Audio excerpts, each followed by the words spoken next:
ఏ రాజారావు, నీకు వండిపోయి సలాం కొట్టే రకాన్ని కాదురా నేను.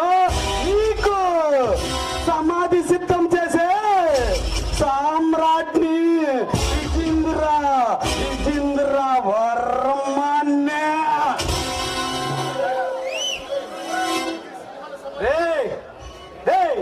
ఈ సింహాన్ని సదగం చేయాలంటే నువ్వు కాదు కదా, ఇలాంటి వాడు 100 మంది వచ్చినా నా ఇంటికి కూడా పేకలేర్రా.